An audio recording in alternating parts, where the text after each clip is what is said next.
Boom. Boom. Boom. Hello. We're starting off on a good foot already. We got Hilo down here farting up a storm, just stinking the whole room up. He's been farting on you all day. I wonder if it's because he eats his food really fast and then he farts a lot after eating. That's what always happens to me. Hi everyone. Hi. We're fans of toilet humor here on Star Wars Explained. That is true. Mostly you. Mostly me. That's your calling. Yeah. My calling. Mm-hmm. I do get recommended a lot of fart joke TikToks. Yep. But it's like, it's not that I'm liking them. Does it hear me laughing at them? Probably hears you laughing at them and then watching them a billion times without liking them. They know what you want. Yeah. So yeah, we're on which bag number are we on? Bag 2. Bag 2 of the AT-AT. It looks pretty cool so far. Not a lot going on here. What are those? It looks like they're gonna go on the front and back of it. So we might attach like the head to it or something. No, that doesn't make sense. I'm not sure. We'll find out. We'll find out. Working our way slowly but surely through however many bags this is. It's a lot of bags. 15, I think it said. It's a big boy. Big boy set. Let's see. Hi, chat. What's up, Ramsey, Glitchard, Doomslayer, Rainman, Maddie, Star Orange, Jamie, AJ Neb, Jill. Hi, Jill. Chase, Jane Dalton. Hello. What's up, everyone? This feels like... Oh, hi. Hi, buddy. Say hi to me. Ooh. Say hi to Hilo. This feels like just another Book of Boba Fett live stream, kind of, just because we're doing it a day after we did the first stream. Oh, hi. Oh. Oh. He didn't get to say anything about the Book of Boba Fett last night, so... What you think? He's got very important thoughts. Aw. He hasn't done this in a while. He's like, pay attention to me. Usually we start streaming and he just goes and lies down on the bed. He does like sitting in my lap like this, though. Look, he just wants to go to sleep right here. So you hold the 90-pound dog for the entire stream. Okay. If he'll stay like this, I would let him stay like this. Brian Ward's in the chat. What's up, Brian? What's up, Brian? Mastermind behind all of our good thumbnails. All the good thumbnails, yeah. Because I still do some of them. Some of the them. bad ones. Hi, buddy. Can you lay down? I like having you in my lap, but I can't look at chat like this.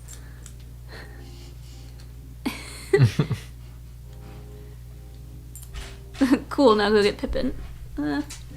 Having both of them up here might be a little much. Pippin was in here earlier. He was wandering around. Oh, you okay? Can you lay down? Do we have a stream sponsor? Oh, yep. Do you not know what it is? Nope, forgot to look.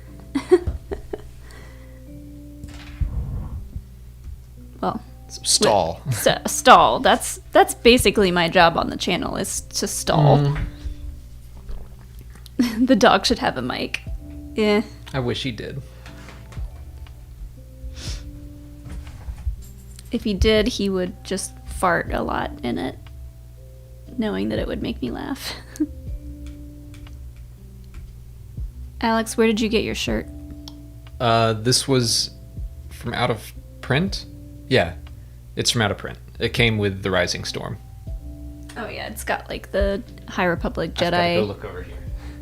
On the t-shirt, the back of the t-shirt. Already got a couple of super chats in, so I will start with those. I pinned a comment in the chat, but if you want a guaranteed answer for your question, just send us in a super chat. First one up here is from Stuart J. Thanks, Stuart J. I hereby declare the former astromech port on Din's new ship is now to be called the Grogu Dome. Yes, I am a fan of that. I would like to go to the Grogu Dome. I would live there. Do you think there's room in there for both of us? Yeah, I think so. Thane Clark is our patron sponsor for the week, so thank you, Thane. Thane Clark. Thanks, Thane. Yeah, I mean, it's gotta happen, right? There's a perfect little domed window back there. Everybody knows what that's for. Mm-hmm. There's no getting around that. I kind of hope when Grogu is done with his training, he's gonna... I just had a thought, but Grogu's gonna go straight into that little cubby. Do you think Grogu's gonna be done with his training? I don't even want to think about him not being done and not being in the next Mandalorian season that much. Because, I don't think Luke is going to make him a full-fledged Jedi or anything. I think he's just going to teach him to control the Force a little bit more. So I'm not expecting him... I don't know, it could go either way, where I was, kind of expecting him to be gone for a season, but maybe this is them bringing him back into the series. I don't think he would be done yet, because Din has a lot to do.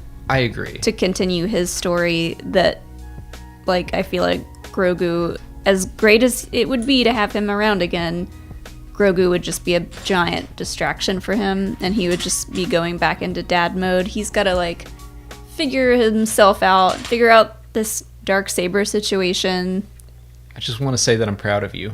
This is very Jedi attitude that you're having, because I know how much you love him. You're attached, I hate but it. you haven't become possessive.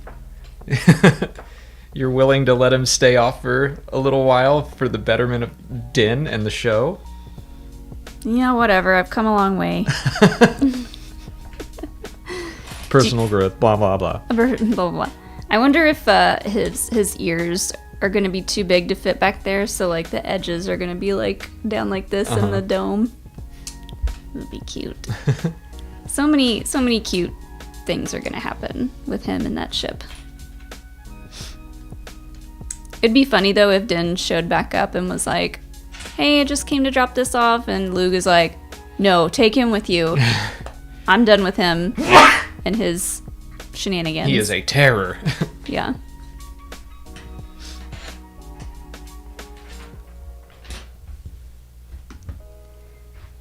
Let's see here. Mark White sent in a super chat. Thank you, Mark. Who will train Din to use the Darksaber? Hoping not Luke, it could be Ahsoka.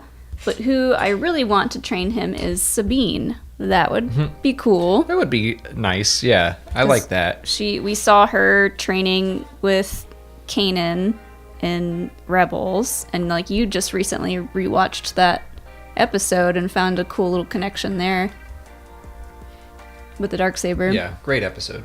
A lot of people saw that connection, but the idea that you need to connect to not just the Darksaber, but any lightsaber crystal, and that as Sabine is training with it herself, she's like, it's starting to feel lighter. And Kanan says, that's because you're connecting with it.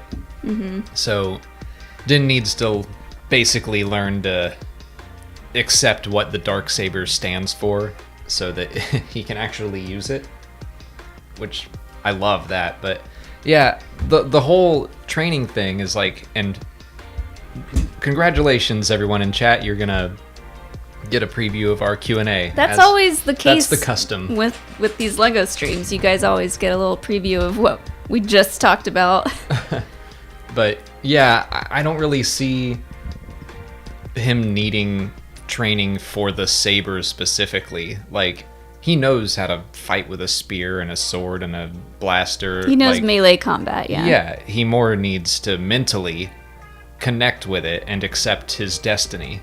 Mm-hmm. It's more that than needing physical training. So I'm I don't know if Luke's the person to do that. Yeah, I think the Darksaber can sense fear and like trepidation. Yeah. So yeah, he's got to go on this journey. Like I think if Luke showed up, which I don't really want, but if he showed up and Din was like, check out this Darksaber, what do you think about this? This feels like a Jedi weapon. Luke would probably be like, you know what? I don't know much about the Darksaber. I know about lightsabers. This looks like a journey that you need to take yourself. And he sends him on his way. Yeah. And I agree. Like, I think that if he's gonna go visit Grogu, like, we're gonna see Luke as well. I think that that's the case. But yeah, I don't want every series to have, like, the Luke episode.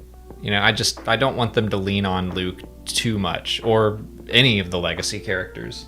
Mm-hmm. Yeah, I think it was Laura Kelly. She tweeted the fact that the actor that did Luke's stuff, like physically did his stuff for the end of season 2, was just in this episode as the other New Republic pilot. So, like, was that a hint at something? Or I kind of took it as just like, this guy did this really awesome thing and had this incredible cameo. Let's do him a favor and put him on screen with his own face. Right. That's what I figured it was. Kind of like, you know, Matt Lanter playing that New Republic officer. I guess, like, if you've ever done a voice for Star Wars, we'll make you a New Republic officer. There you go. Mm-hmm. But Matt Lanter got to do that. So I kind of thought that they were going to do the same thing. And it's just, yeah, you did us a huge solid and you played Luke Skywalker's body double. You didn't get... Did us a huge solid or favor. I mean, I'm sure he got paid very well. Yeah, but it's like, no one's going to know his name for playing Luke Skywalker. Mm-hmm. The same way that people will remember Mark Hamill being in that episode. So I'm just kind of assuming that they were giving him a chance to have his face on screen, but it also could be like, you know what, we have him around anyway. Yeah. Slap him in a cockpit and let's film him. Mm-hmm. Yeah. And then Ahsoka and Sabine also being options to train him. I think Ahsoka's got her own stuff to deal with. Sabine, I think out of these three would make the most sense. And I think Sabine. That would be kind of cool to see. That one, I mean, because she has had training with the Darksaber and she's Mandalorian, like, yeah, that works for me. I like that. But I also hope all of this takes place in The Mandalorian. I don't really want to spend much time dealing with it in the Book of Boba Fett. We only have 2 more episodes of Book of Boba Fett. We need to get back on the Boba Fett train. Choo-choo. Like, yeah, one finish his story. One little interlude, that's fine. But if they do it again, I'm going to be like, what are we going to do about Tatooine, guys? The Pikes and all that. Mm-hmm. It does kind of remind me, though, of the second to last episode of The Mandalorian, where I was thinking that they were going to just very quickly go assault Moff Gideon, but they spend a whole episode getting Migs Mayfeld and getting the location, which was a great episode. But I remember being surprised, like, oh, you're not just going straight for it? Yeah. So, who knows what they're going to do? I trust them. Me too. It's like, I guess I get, like, this anxiety if they do another kind of side adventure next week. I'll be like, how are they going to do this? There's not enough time. And then they'll probably do it in enough time. And because I felt the same way about The Mandalorian season 2. Yeah, I think once we see the next episode, and especially once this season is all wrapped up, I think maybe Din's episode that we just saw will fit a little bit better and make more sense in the grand scheme of things, and it won't feel so much like just a separate entity, a separate episode of a different show. Yeah. So I also think we're supposed to look at all of these series. Like, in the end, it's going to be like a collective of The Mandalorian, The Book of Boba Fett, Ahsoka, and maybe other series. It's like all of these are going to be working together. Mm-hmm. None of them really stand completely on their own. Agreed. Jamie Dorr, thanks so much for your super chat. Alex, did you cover a video regarding every AT vehicle in the past, including an AT-AT variant that's reserved for underwater missions? I've definitely done the AT video several times, actually. I keep updating it. I don't recall the underwater one, but it might be in the Legends version of the video. I can't remember, honestly. I like to think that it's just the same look of the AT-AT, but it's got a big, like, astronaut helmet on. It just kind of swims around, doggy paddles. Mm-hmm. That's exactly what it looks like. It's called the AT Manatee. Mm. I like how I said... What? I thought that was a pretty good joke. What did you say? AT Manatee. Oh, AT Manatee. Listen to my jokes. Clap for me. Thank you. That's so hard. The underwater stormtroopers that we saw in Resistance, they just had like little helmet things on, right? Or did they have special... No, they had like flippers and... That's right. Put a bunch of flippers on, on the AT-AT. That'd be cute. Mr. J86, thanks for your super chat. Do you think Mandalore was actually destroyed to that degree? Didn't Bo-Katan allude to it not being 100% accurate? Yeah, I think it... We talked a little bit about this on the live stream last night. People were like, did they completely nuke the place? Were those nukes? I think it was pretty messed up, but it's, you know, as time went on, it's probably not as bad as people think.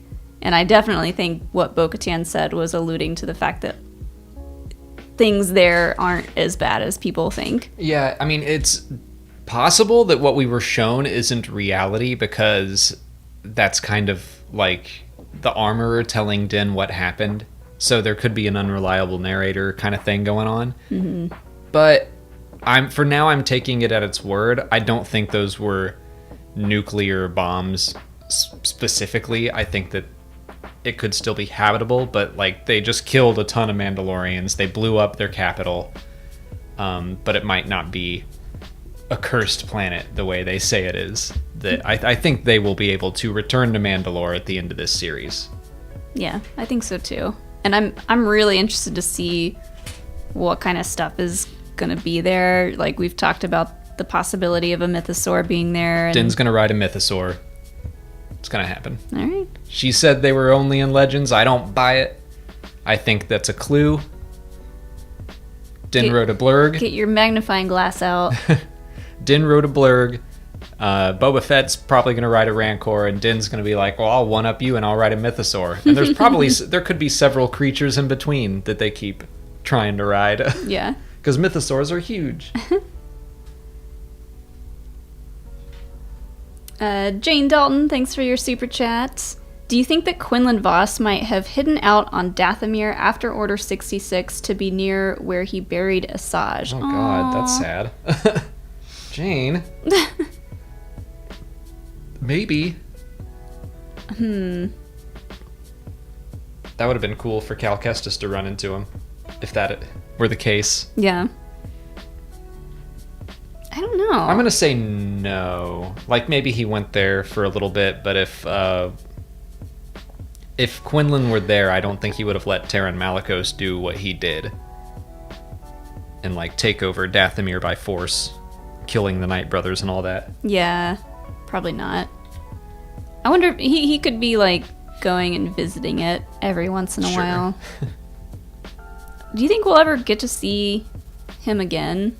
I think so. There have been enough allusions to him surviving. I mean, mostly in comics, so, you know, they can write whatever they want. Mm-hmm. But I think it'll happen. I kind of hope he'll pop up in the Bad Batch. Like, I think it would be great if they started to try to help surviving Jedi, and he would be one of them. Yeah. I don't really think he's alive by the time of the original trilogy. I don't think he's gonna survive for much longer, but he did survive Order 66. Yeah, I feel like anyone who survived Order 66 has a strong possibility of showing up somewhere. Yeah. So I would like to see him again. High Ground Productions, thanks for the super chat. Will Grogu meet the BD droid? Aw, I hope so. Me too. We were both thinking that, like, after Din had exchanged a few words with the BD droid, we were like, take him with you. You need a new, like, not a new little friend, but you need an additional little friend to keep you company while your other little friend is busy. He needs a companion. Yeah. Yes, I think that. Yes, I'm going to say yes because I want it. I want it to happen. That's my only reasoning.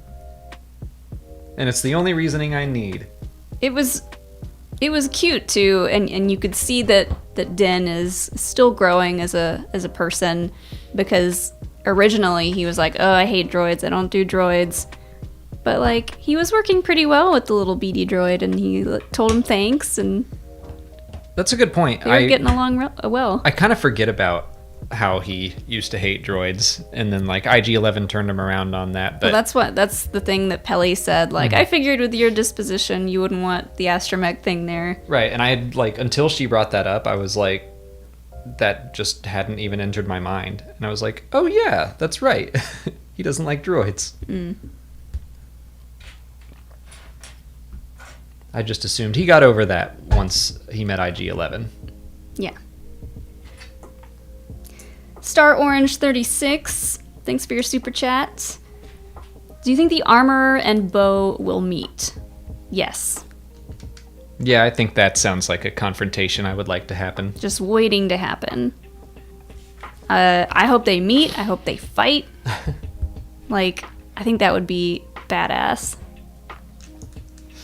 I like that someone pointed out that the Armorer, despite being a cult leader, is still a person of honor, where, like, she could have probably whooped Din's ass and taken the Darksaber for herself, and she didn't. She respects the legacy of the Darksaber. I don't think that means she isn't going to try to take it at some point, especially if Din is trying to change a bunch of stuff. But yeah, she was working on training him. Yeah. With the Darksaber. Like, and she puts Mandalore above herself. Yeah.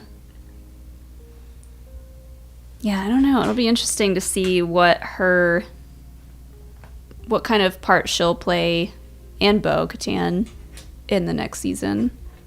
Because, like, I don't want them to make Bo-Katan too much of a villain, but there's definitely potential for her to be the big bad. Yeah, you keep saying villain, and I'm saying antagonist. Yeah. I think that she will be in Din's way, but not an evil character. I hope. Because I don't want her to go, like, all the way back to Clone Wars, burning villages to get what she wants. Like, I want her to come around to Din's side of things and respect him. I think she just wants what's best for Mandalore, but she also wants to clear her family name. Yeah. And, like, clear up her reputation a bit, and I think she can do both of those with Din. I love that journey for you. Like, that's yeah. That's how I feel about Bo-Katan, where I'm like, that's a really compelling story to me, to go from, like, I'm gonna take the Darksaber back, and I'm gonna save Mandalore and unite us all, and we're gonna go back to Mandalore. Now all that can still happen, but you're not the leader anymore. Yeah. So how? That's such a great journey for you to take. I love that story for you, but how about this? I would love for someone to, like, say that in that exact tone to her and just see what she does. I love that journey for you.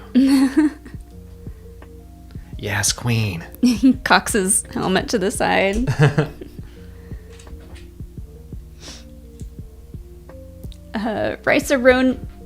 Raisa Ronin. Oh, that's a great name. I like that. Thanks for the super chat. I could see Din riding a mythosaur to unite Mandalorians and prove his worth, like Jake Sully riding the giant banshee in Avatar. Remember Avatar? Is that in the super chat? Uh-huh. I do remember Avatar. We saw it once. I think did I ever see it a second time? I can't remember. But yeah, like you said, I think that is absolutely going to happen. Very similar to Boba Fett getting the Rancor, and then I think, yeah, at some point we'll see him ride it, and then that'll be like the big litter entrance that everybody's kind of been waiting for, and then that'll help him earn some massive respect. Yeah. On Tatooine. I do think there are going to be a lot of parallels and kind of repeated beats in these stories between Boba Fett and Din. I'm okay with it, because I'm having fun. Mm-hmm. I think the best thing to come out of Avatar is the ride at Disney World. That was a good ride. Such a cool ride. If you ever get a chance to go to Disney World, definitely check out the Avatar ride. I remember liking Avatar, just never seen it again.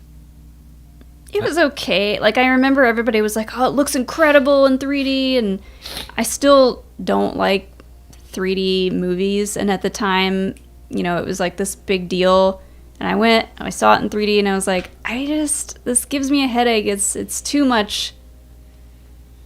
I liked it. I don't think the 3D messed with me, but... Maybe I'm just old, and I'm just, like, shaking my fist at new technology. That was also 10 years ago. Oh, boy. You gotta point that out. Uh-huh. Right? I think it was 2012.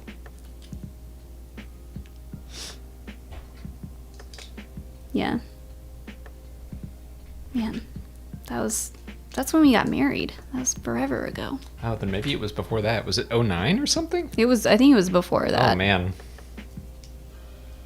I remember 2009, yeah. Woof. People were like, I remember like the Halloween costumes people were attempting to do of the Avatar stuff. The Na'vi. Yeah.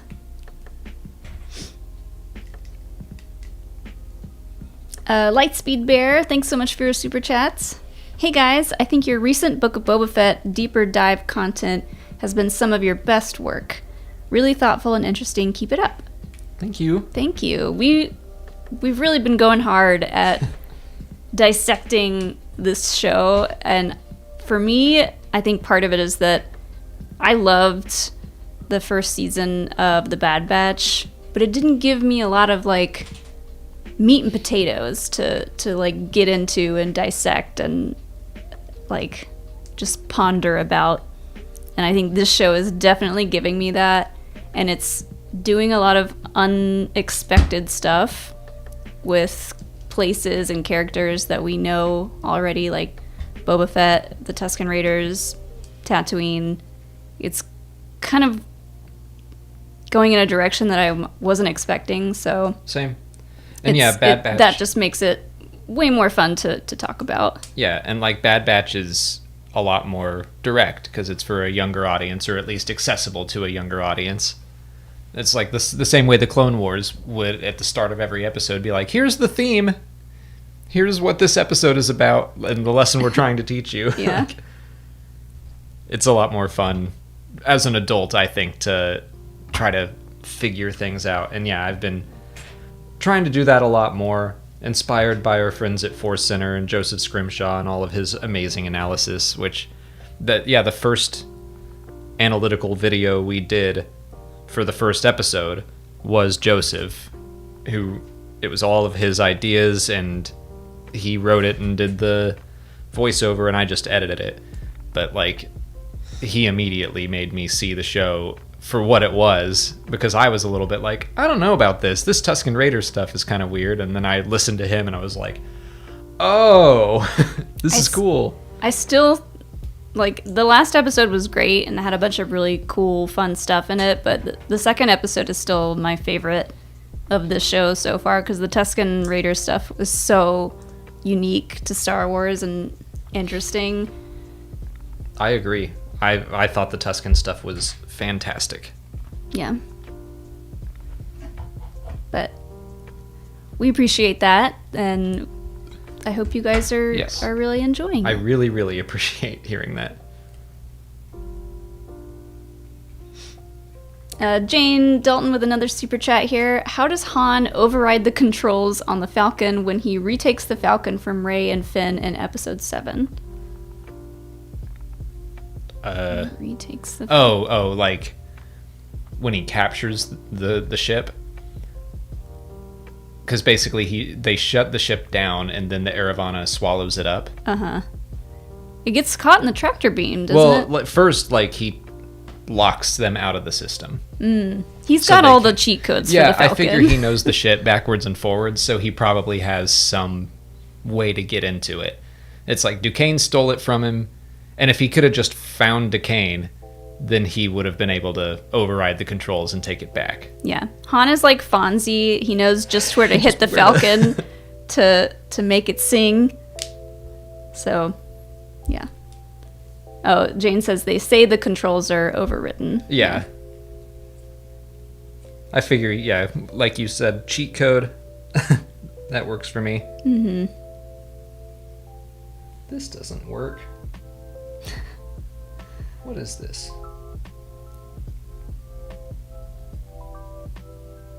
Yeah, he had it singing like a yesm. Oh, okay. Gotcha. Red Vega, thanks for your super chat. Does anyone else feel like the nighttime shots in Book of Boba Fett are too dark? Like I legit can't see anything sometimes. There have definitely been shots where I've been editing the show. Like, watching it, it's never bugged me, but editing it, I've been like, what is he petting a Rancor? I can't see. Like, when I did the video on the Rancor, I brightened everything up. Yeah. I think it probably has to do with the volume, because there have been some shots, specifically the one I'm thinking of is when Boba and Finnick are sitting by the fire and it's outside at night and you could see the bantha behind them in the background. The brighter it is while using the volume at night, like the more obvious I think it becomes. So I think they probably make it darker to make it less obvious and to make the editing look better. I had a thought and it just flew out of my head. Because the volume is a giant screen, like the screen technology is pretty good and they can make the blacks of a screen like look very, very black. But it's still not perfect and you can still kind of tell sometimes. So it's really dark, like when they reveal the slave one, it's dark, yeah. Yeah. Like a lot of the nighttime indoor stuff, the Rancor is the one I keep going back to where I'm like, that was a dark scene. On our TV, it didn't seem to bother me, but on my monitor, looking at images, I'm like, this is very dark. Wasn't Dune that way too, though? Or am I thinking of something else? Solo? Solo was dark. Solo was dark, yeah. Dune, I don't think was. But we haven't watched that at home. Yeah, I don't know. I just figured it was something to do with the volume. I'll remember what I was going to say in like half an hour, and I'll just blurt it out and interrupt whatever we're doing. Okay. Is our TV a U8 Ultra HD? Yes. And Disney Plus outputs in 4K, correct or no? I think so. I think it can. I don't know. We're getting to the limit of our understanding of how that technology works. It's like, I know we have a 4K TV, and I know... You gotta get an 8K TV or a 12K TV now. We have a PS5, and I know that outputs in 4K, but I also don't know enough to be like, I suspect that it's not outputting in 4K. I don't trust it. So that's how old I am. Our eyes are not as trained as they used to be, and Your now eyes we're can just... deceive you. Don't trust them. I think I could tell my mom, because my mom has like a 720, it might be 1080p TV, but I could tell her that what she's watching is Ultra HD and 8K, and she'd be like, wow, it looks so different.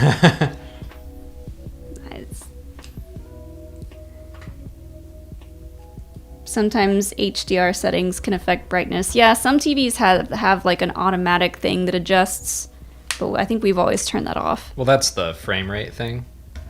Sometimes they also have automatic HDR where if it senses that something is super dark, they'll brighten it up.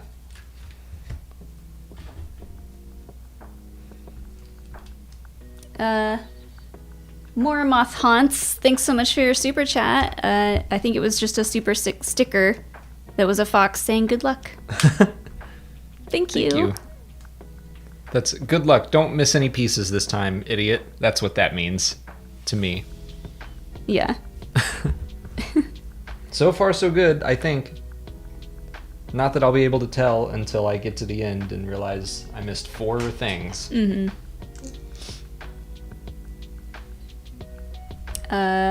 Oh yeah, RD Film says you gotta calibrate your monitors and TV. That's something that always kind of bugged me because it's like every screen is different and it's such a pain in the butt to calibrate stuff like computer monitors and stuff like that. But if it looks decent and I can sort of see what I'm looking at, then it's probably fine. Batman is my dad. Thanks for your super chat. I mean, let's be honest. Mandalore was already a barren wasteland. All they gotta do is build some domes. It is true. Like, they want to fight to retake Mandalore, and I'm like, why though? It was already a desert. It was already so messed up that you couldn't live on the surface without domes. Like, that's why Sundari exists. Is because they are such a warrior culture that they just ruined their own planet. Although I think it was mostly the Jedi and their final attacks to stop the Mandalorian Wars. But still, like, go find another planet, guys. Get new Mandalore. That's better. Find some grass. Touch some grass, Mandalorians. Well, I say that and I don't really know what that means. I just know the kids say it. Touch some grass? Yeah, I think it means go outside. That makes sense. I just know ass to grass is a weightlifting term. Pardon my language. Are the kids saying touch some grass? I've seen it. I've seen it on Twitter. Have we come full circle and now it's cool to go outside and not look at screens all day? I don't know. I think it's more just like go do something real instead of be on Twitter and argue about BS. Okay. Then yes, I support that.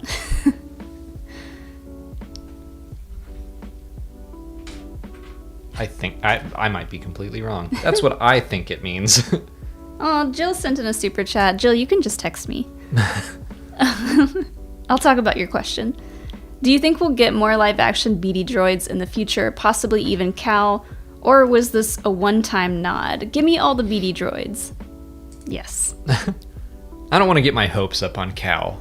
I would freak out. I bet we'll see more BD droids. Like, if they already have the model, then why not get another one? Like, put more in. Why not? I think, assuming most other people had a similar reaction to what we did, whatever is cute in Star Wars will sell, and they will probably bring it back. So fingers crossed that there are more BD droids in the future. I want like a whole army of them. Just stomping around like a flock of Minox. Yeah. Not Minox, Gallimimus. That's how... What? I was thinking... Galahuno? The Gallimimus in Jurassic Park. That's how... The compies? No, they're flocking this way. Like a little stampede. You know, with the log and Grant and the kids have to hide under Is that okay? Those are Gallimimus. And I'm so too into Star Wars that I swapped out the word Gallimimus, an actual animal, for Minox. It happens. A fictional beast. Yeah, I think the BD droids are so useful. I think they could definitely continue to pop up wherever necessary. I love them. Yeah, they've appeared in a couple comics already. You were showing me something from the High Republic, and it looked like the predecessor of a BD droid on somebody's back. Yeah, Emmerich, the Jedi investigator, That's right. He's got a little BD-ish droid. It speaks in basic. BD-ish. It speaks in basic, which I don't love. Oh. Huh. Because I like BD's beeps and whistles. Yeah. But yeah, Dr. Aphra has one, or not Dr. Aphra, one of her associates has one, because it's supposed to be like an archaeological helper. Mm-hmm. Do you not like the droid in Fallen Star? Because that one speaks in basic too. No, that's fine. I just am used to BD1 and the way he communicates, so seeing another one speaking in basic, I'm like, that's odd. Not my BD. Not my BD. I want to learn the language of droids so that I can speak in beeps. And then if we want to talk about someone while they're like in the room, we can just speak in beeps to each other. I've been trying to do that for years, and you never respond to me. What? All of my farts are communications. Okay. That's a language I will never understand. But I will always laugh at. It's good enough. Well, all of my farts are jokes, so that works out. Oh, okay. I was shocked when Peli started speaking Jawa. Yeah. Because, like, now we've seen humans speak Shriwook and Tusken, and now Jawa-ese. Yeah, I don't know. That always catches me off guard. I prefer just like the old, you hear Chewie growl and then Han speaks back in basic. When he started doing it in Solo, I was like, okay. Little strange, but it's alright. I thought it was good for that particular moment. Like, they didn't really continue it in the rest of the movie, but Right. he needed a way to get Yeah. to Chewie in that moment. I understand it. I'm on board. It always just makes me go, Lightspeed Bear, thanks for the super chat. Loved the BD droid showing Din where to put that in one part. Such a clever idea. Would love Mando to borrow him in season 3. Yes. Peli's got plenty of help already. Yeah, Peli has... She's like starting her own army of little droid helpers, which is great, but I would love it if Mando borrowed the little BD droid. I would like to just give Peli and Amy Sedaris credit for how far they have come for me, where in Chapter 5, The Gunslinger of The Mandalorian, I didn't like her. I wasn't a fan. And then when she came back in season 2... I have been a Peli stan from the beginning. I know you have, and I'm on board. In season 2, when she came back, I was like, all right, that was a little more fun. And then when she was in this one, I was actively excited. And I really loved her droids. I love her because she's kind of the inner monologue of the audience. Because she, you know, every time she had a reaction to Grogu, it was similar to like everyone else's popular opinions. Like, oh my god, he's so cute. I want to hold him. Where is he? And then I loved so much in this episode when she gets up and she's like, look, everybody, it's Mando. Which is just like... That's this episode. It's basically the title of the episode. And then when she said, you got rid of, like, you sent him to his kind. Why would you do that? Why would you do that? I was going to open a petting zoo. Or yeah.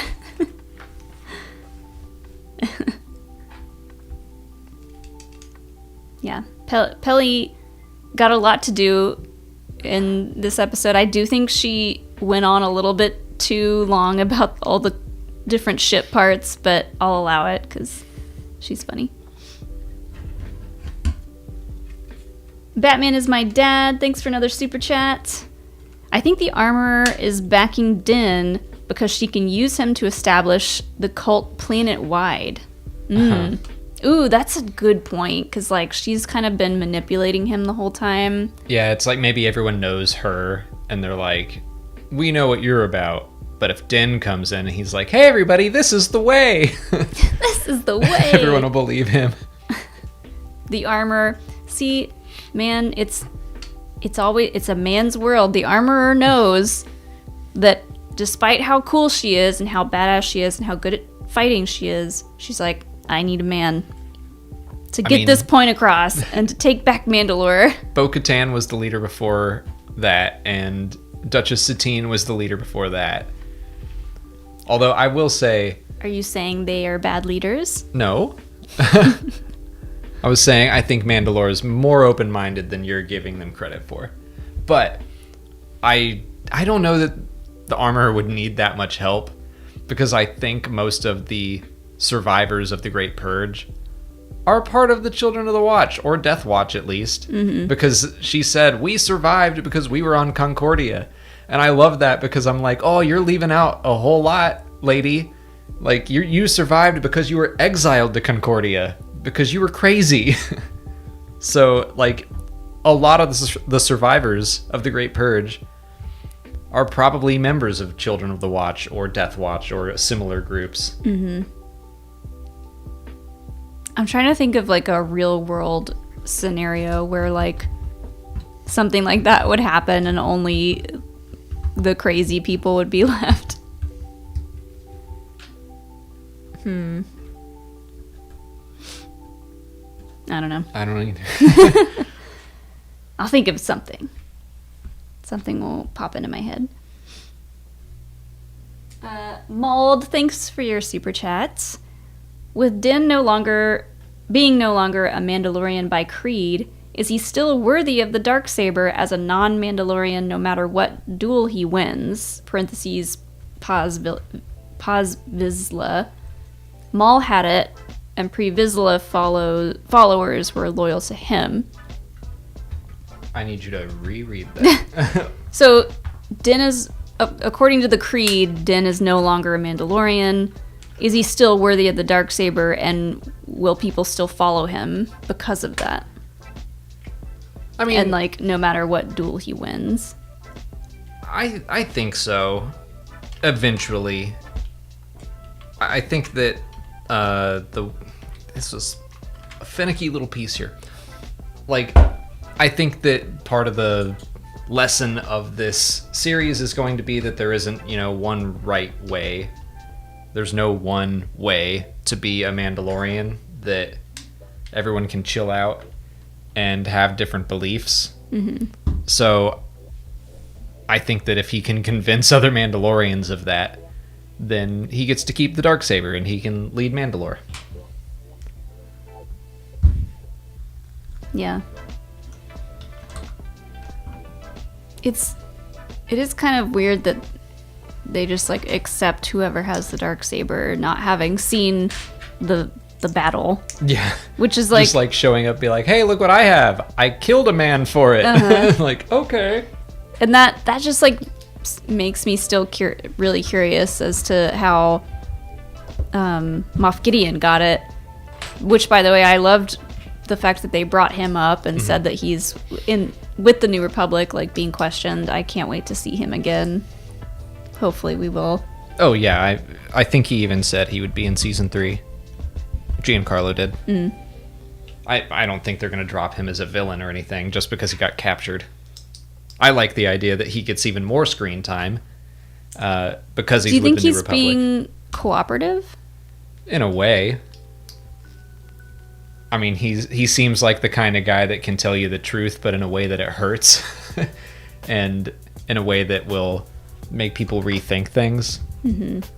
Like, well, he was smiling when he got captured. He also tried to kill himself, but yeah, like, I think that he can still cause some damage from behind bars. I think he's very much in survival mode, and we know enough about him to know that he's the kind of person to give someone orders to kill themselves, like the little cyanide tooth cap thing, you know, for the Empire. So, I don't know. Yeah, it'll be interesting to see what kind of questions he's being asked and what kind of answers he's giving. Because I could see him being very cooperative just to survive, and then like trying to get free. Yeah. Because of that. Star Wars 95, thank you for your super chat. I think the engine sound for Din's N1 is an Easter egg from and also homage to Lucas's American Graffiti (drag race) scene. Hoping we get a Lego set. Oh, that'd be a cool Lego set. That would be a cool Lego set. I didn't even think about that. Yeah, it definitely, like, he definitely revved the engine like a hot rod. Yeah, and I think I agree that they've done a lot of stuff in this show that I've been like, Lucas would love this. Yeah. He loves cars and hot rods and racing. I still love that of your analogy that, like, he's going through a midlife crisis, and so he went to Tatooine, he built himself a hot rod. That's perfection.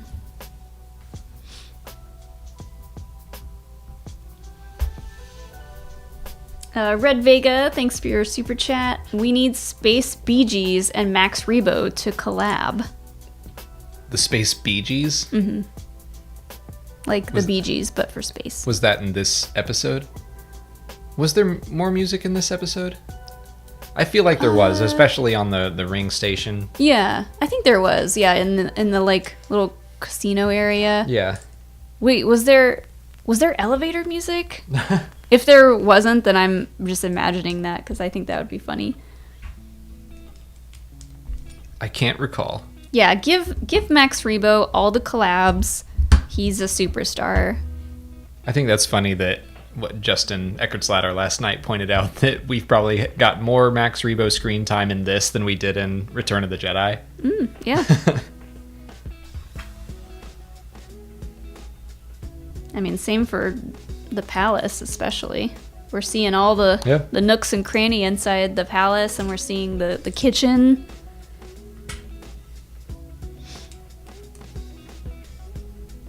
Joel Davis, thank you for your super chat. Personally, I like a lot of the Disney Plus series are gonna contribute to what I call the the overarching narrative of Star Wars instead of being completely standalone, since they are more mainstream. Yeah, I agree. I'm happy for them to do both. Like, they're doing a lot of like corporate synergy, like here's this show, but then here's a cameo from this person who's gonna be in this other show, and that's gonna continue. Yeah, and I mean, I expect that Obi-Wan Kenobi is gonna stand on its own and be by itself, and I think that's the right call. And the Acolyte could be a one-off, it could be whatever it is. I think it's going to stand on its own. And I think that's the right move to have. Yeah, we've got like these 3 shows that interconnect with each other. And then while we're not doing that, we'll do these other shows that are just on their own. Mm-hmm. Like, I just like the idea of variety in everything. Variety in characters, variety in eras, variety in whether or not they connect. I think that's the best way to do it. Variety is the spice of life. Mm-hmm. Right? Yep. What's that from? It's just a saying. Oh. Okay. Are you thinking of like the inside joke we have about that? Yeah, it's from like that game. We were playing catchphrase. And one of the you could play like pop culture or this or history. Like you could have it prompt you with different words. And one of them was variety. And so someone thought they were playing the game, and they were like, it's the spice of life. Oh, yeah. And we were like, variety? You have to hit start. Oh, classic. Classic that person.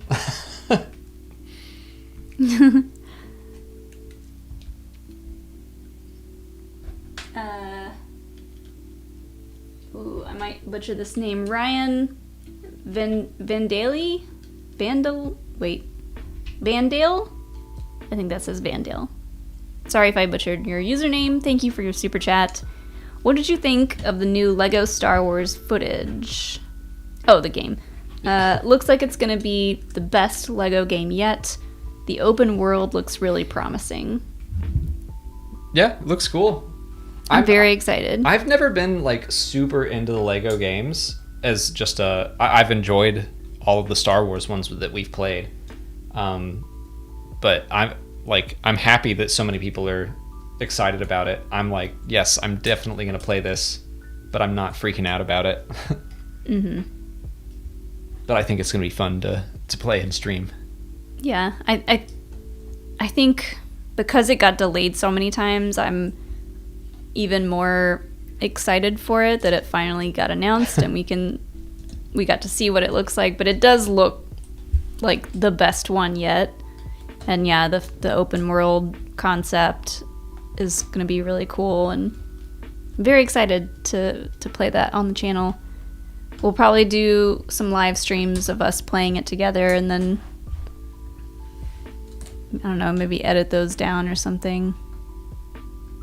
We can make a big montage video clips of us getting stumped by puzzles made for a much younger audience. No, it was just like of silly moments and bloopers, because that's definitely going to happen. It's been a while since we've done something like that where we were both on screen trying to play the same thing together. It's going to be a nightmare.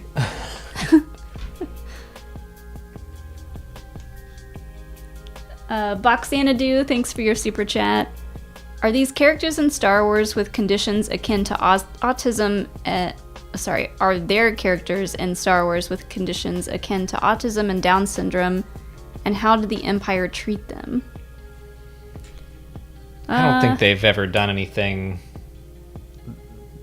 that connected to the real world. I know people considered Niku from Star Wars Resistance to be on the spectrum. Mm-hmm. But that was like, I don't know if that was a creator intent or not. That was fans thinking that it was possible. But no, I don't think they've ever explicitly done that in Star Wars. Yeah. Not to say they wouldn't ever do it. I do think that what was his name from Resistance? Niku. I do think that is a good example, and maybe that was them testing the waters with something like that, but I definitely think it'll continue to happen if that was the case, if that was the intent.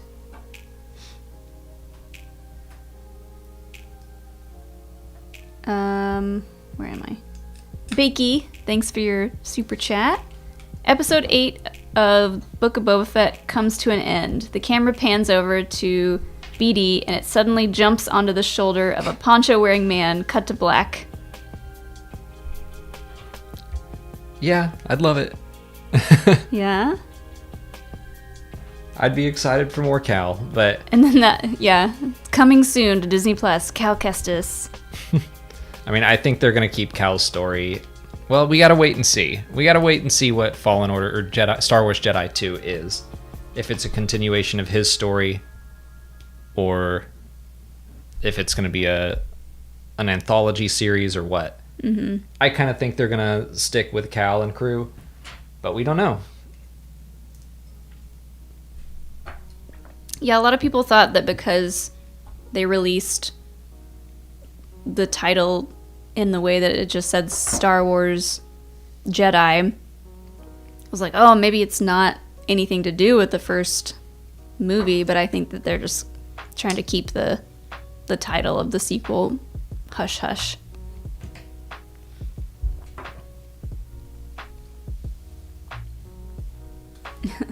Batman is my dad with another super chat. Oh my god, Peli and Boba open a petting zoo together. Yes. She brought up the petting zoo. I didn't even think about that. She brought up the petting zoo idea in the last episode, and that was what I thought that Boba Fett should do. Yeah. So it's going to happen. Petting zoo is for real. Tatooine is going to get a petting zoo, whether it be Boba Fett or Peli to start it up. It's going to happen.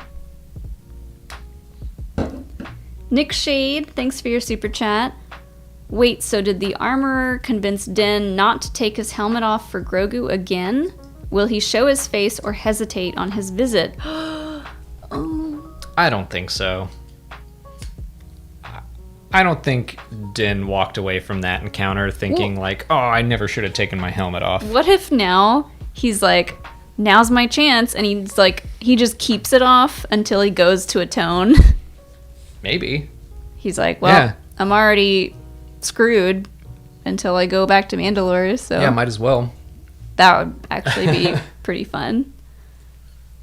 But I think again that should all be saved for season 3 of The Mandalorian. Mm-hmm. Mostly because I'm pretty confident Pedro Pascal was not around for filming of the Book of Boba Fett. I think he's just doing voiceover for this. Mm. Which is unfortunate because every time I saw The Mandalorian in this episode, I was like, damn, Pedro knows how to play this character so well. His little, like, body language stuff, but it's probably someone else under there. Yeah, I think it's probably someone else. Well, whoever it is doing a great job. Brendan Wayne is the usual body double, and then I think it's Lateef Crowder, I think that's his name, who does the stunts. Brendan and Lateef, you guys are killing it. I think Lateef won an award for his stunt work. Nice. He was at least nominated. Chris C, thank you for your super chat. Will Luke would even allow Din to have a relationship with Grogu? Luke is full on Jedi mode, and he maybe not let Grogu have that connection with Din. I don't think Luke cares. No, I think Luke is a little bit more of a cool dad Jedi at this point. Cool uncle. I mean, yeah, he learned that, like, love can save the galaxy. That's yeah. That's how he saved Darth Vader. So I don't think he's gonna be all that, like, no attachments. Mm-hmm.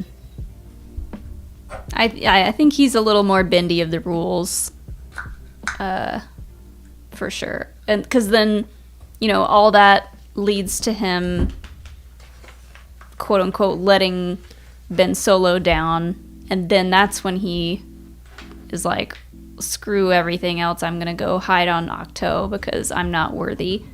Yeah. That's all part of Luke's story.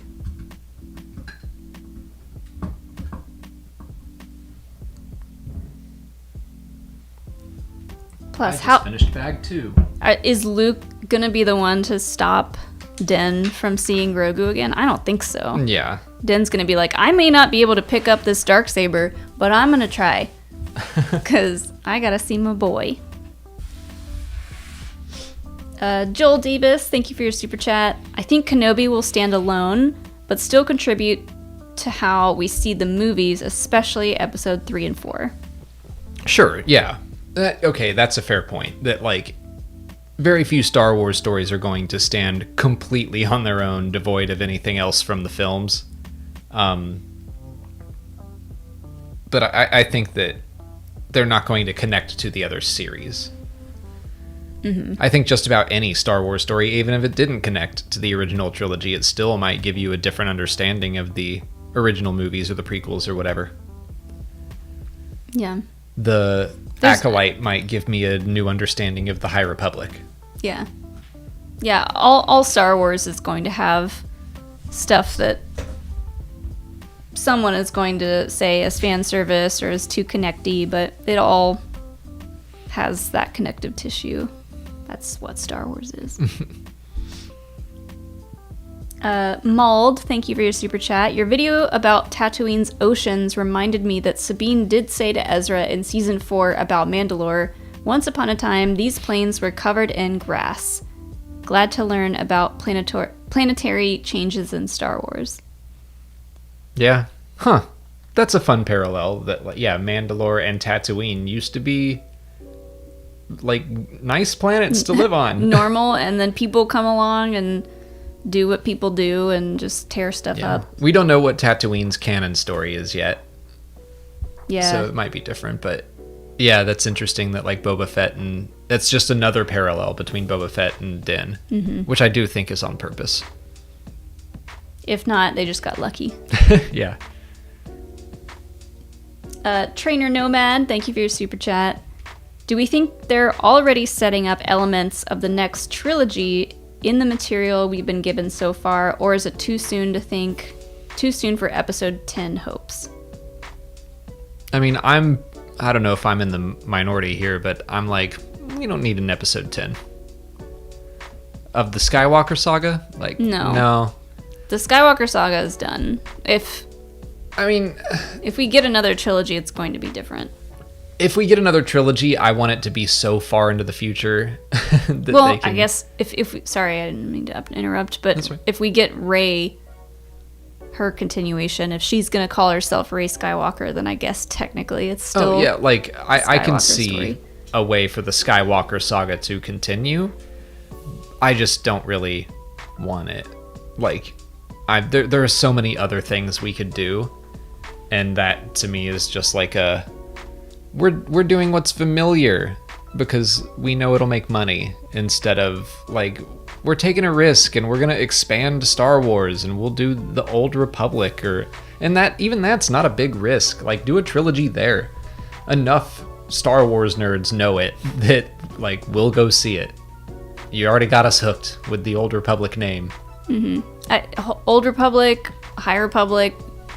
A big element of storytelling in those eras is like, look what the Jedi used to be, and people know what Jedi are. If you have a bunch of cool Jedi stuff in movies, people will see them. Yeah, if there's a lightsaber, like, you got them. But no, I don't really think they're setting anything up for the next trilogy. Whatever it is, even if it were episode 10. I don't think there's anything being established here. I think Favreau is telling the story he wants to tell. Agreed. Deidre Russell, thanks for your super chat. Do you think it's possible that the BD-type droid we saw this week was actually BD-1? And if so, how did he end up on Tatooine? If he got a paint job, maybe. But no, I don't think it's the same droid. I don't either. I think... You're a one of a kind. Oh, look at him! Because, like, this BD unit didn't have the little head antennas, or did it? It did. It did? Mm-hmm. I studied it meticulously. Oh. Wow. But it had blue markings instead of red. Yeah. And if I don't they think wanted it was the same unit. If they wanted it to be BD-1, I think they would have kept it red, even called him by name. Mm-hmm. Yeah. Oh, someone said, was BD-1 customizable in the game? Yeah, but...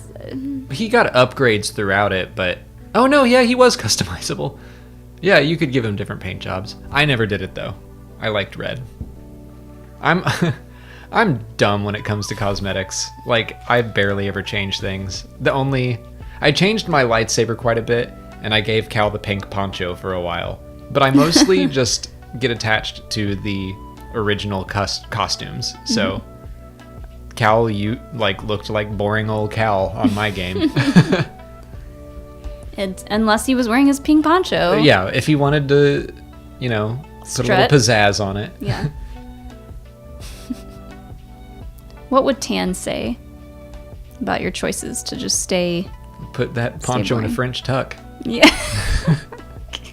Give Cal a French tuck, you cowards. Mauled coming in with another super chat. Thank you. The space ring in the last episode reminded me more of the Crescent Moon spaceport in the Treasure Planet, more than Halo, parentheses, never had the opportunity to play, so that's why. Well, yeah, like the ring station is something that's been used a lot in science fiction. Mm-hmm. And it was such a cool design. I hope we go back there. Yeah, I loved that. And I hope they keep just making weird stuff with the volume. Yeah. Like that, it does seem almost like a waste to just have that be a one-off location. I guess the armorer will stay there. Maybe. No reason for her to leave right now. Yeah. They just got her oven working again. Her oven? I don't know what to call it. Her smithy? Yeah. Her forge? But like, I mean, I guess they're just kind of hiding out there. I don't know what her plan is to do there. It's just her and Paz hanging out, spilling the tea. Spilling all the tea. And making armor. I guess, yeah, he just dropped I guess they off could a do whole odd spear, jobs. so... Yeah.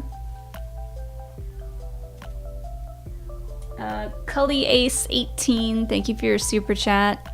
Do you think that George Lucas was influenced in a big way by Frank Herbert's Dune in the creation of Tatooine? Desert planet, spice mining, big worm-like creatures, parentheses, crate dragons.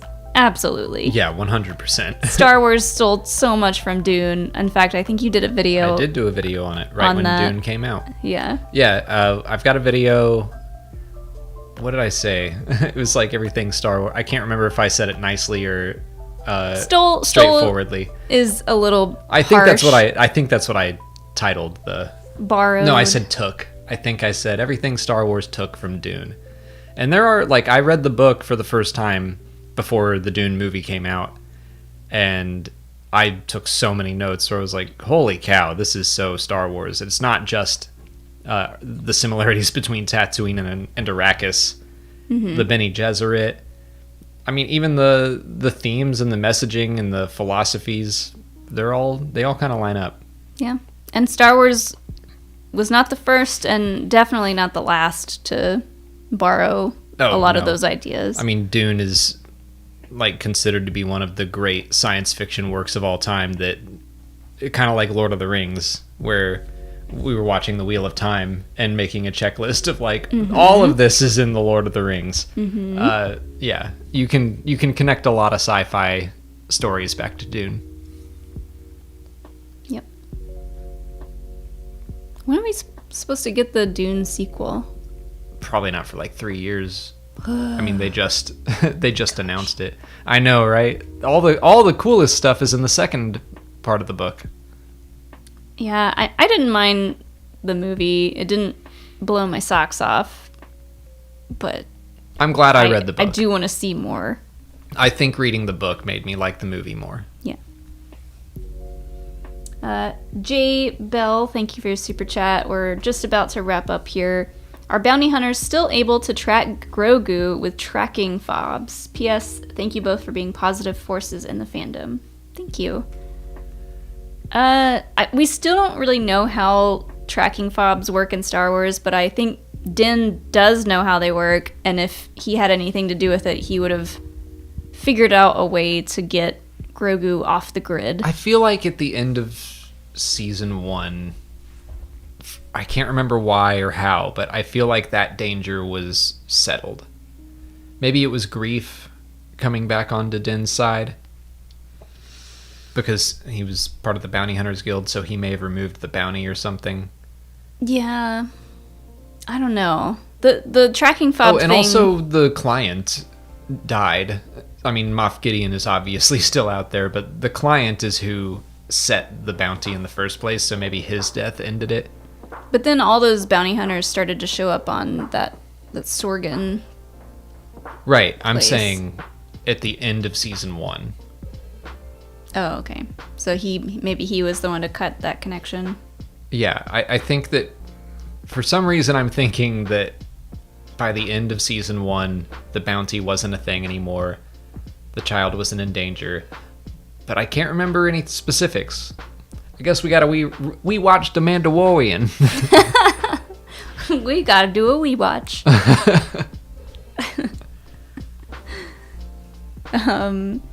Star Orange 36, thank you for your super chat. Do you think CGI Luke will get more screen time? We kind of touched on this earlier. I don't want it in the Book of Boba Fett. We don't have enough time for Luke to show up there. I think it would be fine for like a very short, maybe like 1 or 2 shots whenever we see like Din go pick up Grogu. But Right. I don't think he needs any more screen time than a couple of shots. I'm not gonna be surprised at all if we see Luke again. It's not something I necessarily want. It wasn't something I wanted in The Mandalorian season 2. I did like it. But you know, the more you bring Luke in, the less special it makes that moment. I said this earlier, but I don't want every series to have like the Luke episode, unless it's Obi-Wan Kenobi, because Luke will probably be in that, but he'll be a kid. Like, that's fine. Get to see him as a little kid. Come full circle. I don't want to see Luke somehow appear in The Mandalorian. He's like, hi, use the world between worlds for corporate synergy. Oh no. Like, so I kind of think we're gonna see him in the Book of Boba Fett. I'm at least preparing myself for that. I think I'd rather see him in The Mandalorian. Mm-hmm. Same. As much as I want to see Grogu, I'd be fine if we just skipped over whatever it is that Din is about to go do for the rest of the Boba Fett show, and then pick back up in The Mandalorian. I'll say it would be weirder if Din showed up to see Grogu and like they did some weird excuse to not show Luke where he's like in a hut, like, what are you doing out there, Grogu? And like, no, just show him. If you're gonna do that, let's go all the way. But he's in the kitchen making root leaf stew. He's like, just like Yoda stew's used to almost ready. I know you'll love it. And Grogu's like, barf, Get me where are outta my here." cookies? Give me some cookies. I need some macarons. All right, our last super chat here of the night is from Mike Gibb. Thank you. Do you think the gift for the child could be a metal ball like the one he liked in the Razor Crest? I think what she was making was a chainmail shirt or vest or something. We saw a bunch of like little rings being made, so although a ball would be adorable. Well, he found the ball in the wreckage of the Razor Crest. That's so, right. like, Mando still has the ball. Yeah, he can just give Grogu the ball. He's like, here's a cute little shirt that will protect you, and also here's your ball. Do you think the shirt says anything like Daddy's little boy? Or Daddy's boy? No, I know. that's not a thing. Oh. I don't know. No, I don't think it says anything. Unless Din put like a little tag on it as like property of Din Djarin. If lost, please contact. If lost, please. No. But no, I think it's just meant to keep him safe. Especially after what the armorer said about Beskar being used for protection and not weapons. Right. So. Right, I think that's going to do it for us since, we're not building Legos anymore. Someone in the chat said, are they going to build anything? This is what we have so far. I built a whole bag. Yeah. And I've committed myself to doing one bag a week because if we stick to that schedule, then we finish right before May 4th. And I'm hoping that doing that will manifest Obi-Wan Kenobi to start on May 4th. There you go. Because we don't know the release date, but... Come on. May 4th's perfect. Yeah. It works. It's like poetry. Yeah. But thank you guys so much for tuning in. We've had a lot more viewers since we brought back the Lego series, which is awesome. And I love getting to talk more about Book of Boba Fett stuff after our streams on Wednesdays. So thank you guys for watching. Thank you to everyone who sent in super chats. And we will see you next week. Bye.